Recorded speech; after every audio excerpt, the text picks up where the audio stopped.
Min's Minute Modcast with his mates, Mo and Satya. Episode 228. Hello, and welcome to another episode of Min's Minute Modcast with his mates. And today we have Satya and Mo. Hey guys, it's been another fantastic week in the world of tech and AI, and I think there's only one place we can start with, which is the craziness of Claude.ai. And I'm sure everyone saw our friends at OpenAI thought, hey, this sounds fun, we'll have a bit of that. And now they're owned by OpenAI. Who would have thought? Who wants to kick us off on that one? Go for it, Mo.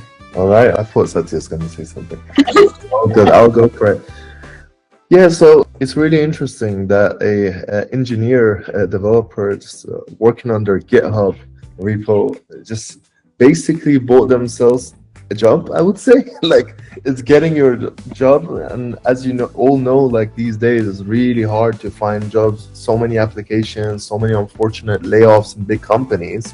One of the things that fascinates me, I'm looking at it from this angle, is of getting a job basically and getting hired. So nowadays I think for software engineers, developers, it's not enough anymore to just do applications and apply and stuff. I think this guy, the owner of Claude.ai, he did a really strategic move, and I think it was I feel like it was part of his plan, but maybe not, who knows, to get acquired, of course, and get a bigger job or part of something bigger. Because as a one-person team, of course, you can't grow that to a level that you want to, enterprise level and so on. So it's a good insight on how you can get a job, I guess, for engineers. The other angle, of course, OpenAI quickly snatching them up, and that's what's happening with all the big AI companies. They just want to get their talent in there. So they were first and fast. That was pretty good on them, and they got him on board. I think OpenAI in general, they're falling behind. So this would be a great additional feature or functionality that they can embed into their ecosystem to level up against their competition like Google and so on. So exciting times for OpenAI, I would say. Not sure if it's good for the competitors, of course, but I'm sure that everyone will find another Claude.ai person to bring on board, and they'll just do that, and competition versus competition.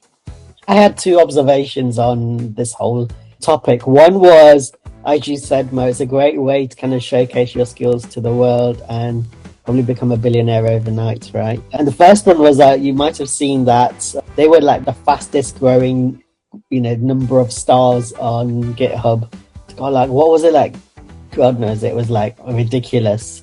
How many? Like 4,000 or something. Yeah, exactly. It's a really big number of people that reused it. So that was the one thing. But then also the thing around vulnerabilities, and I'll get you to comment in a second, Satya, in terms of, because I think they looked at all of the people that used it, and then they'd shared their API keys, their email addresses, all of their previous chats that they had. And it was like, okay, is this really a good thing, right? So he's done well out of it, but in terms of security and vulnerabilities, there's like tens of thousands of people that created instances on the back of that, which now their data is just out there for people to steal and scam and stuff. So yeah, good and bad. Good for him. Maybe kind of some work to do for everyone else. Go for it, Satya. Yes, my observation was more from the user's perspective as well, that yes, there are like 400,000 stars, which also means so many folks have trusted and created their own data set, submitted their information. And where does the trust even go now? So let's say tomorrow there's another kind of a personal agent or any of these, let's say, private LLMs that are coming up. How many of us will really now trust and really download it in our laptops? For me, I'm taking it with a lot of salt, because every day I'm trying to measure which of them are doing worse in ethical concerns. And it's not about being completely aware is one thing, but also how much of my data is being exposed to these systems is another thing. I'm to a point considering to have, as you said, mini Mac, separate Mac that is connected to a separate internet where I do all my experiments, and it does not, it has no idea who am I, because I'm just experimenting with a synthetic data. Because it's too dangerous for me, because in my laptop I have so much of my own information, from passport to a lot of my own identity details, and downloading LLMs, trusting one system, and now let's say OpenAI or any other company takes over, and now they know everything regardless of how much agreement I have signed with this particular company. So that is seriously raising concerns for me.